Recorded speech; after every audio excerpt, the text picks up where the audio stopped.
कि मंजलिस पार्टी जब लड़ रही है तो मुझे बताया गया कि हस्बे आदत हस्बे रिवायत हमारे जो सियासी मुखालिफिन हैं वो बोलना शुरू कर दिए, भाजपा का फायदा हो जाएगा, भाजपा का फायदा हो जाएगा।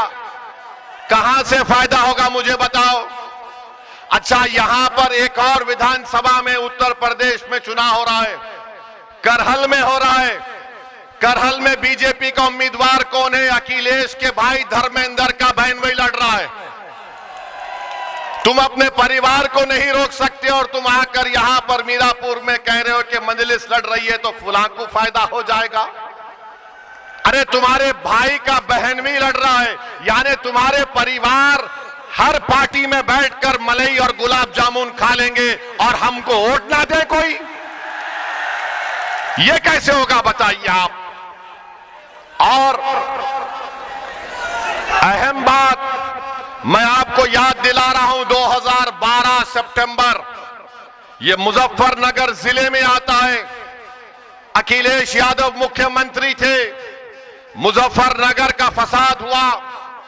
आजादी के बाद सबसे ज्यादा अल्पसंख्यक समाज के मुसलमान अगर बेघर हुए 50,000, इसी अखिलेश यादव जब मुख्यमंत्री थे बेघर हुए थे। जो खेतों में रह रहे थे, पर्दों के टेंट में रह रहे थे।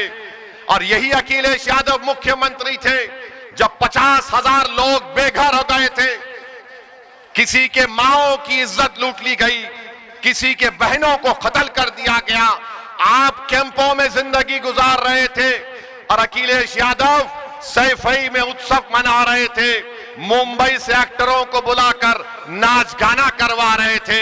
यही अखिलेश यादव थे जिन्होंने बुलडोजर चलाया था उन रिलीफ कैंपों के ऊपर। तो मेरी आपसे गुजारिश है कि याद रखिए, यही समाजवादी पार्टी की हुकूमत थी, यही मुजफ्फरनगर का इलाका था जहां पर यह हुआ था। और जब मुजफ्फरनगर का कांड हुआ, कौन उन कैंपों में जाकर फिरकर उन गरीबों की मदद करने के लिए आया था? मैं 3 दिन इस कैंपों में रहा, जाकर देखता रहा। उस जमाने में मैं आया और हमारे एक दोस्त शाहनवाज साहब थे, मरहूम जफरयाब जिलानी साहब के साथी थे। मेरे अजीज दोस्तों और बुजुर्गों, ये बात आप अपने जहन नशीन कर लीजिए।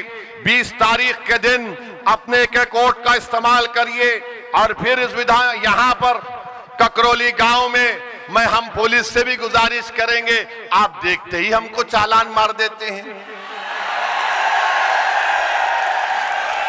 हमको मालूम आप बहुत हमसे मोहब्बत करते हैं,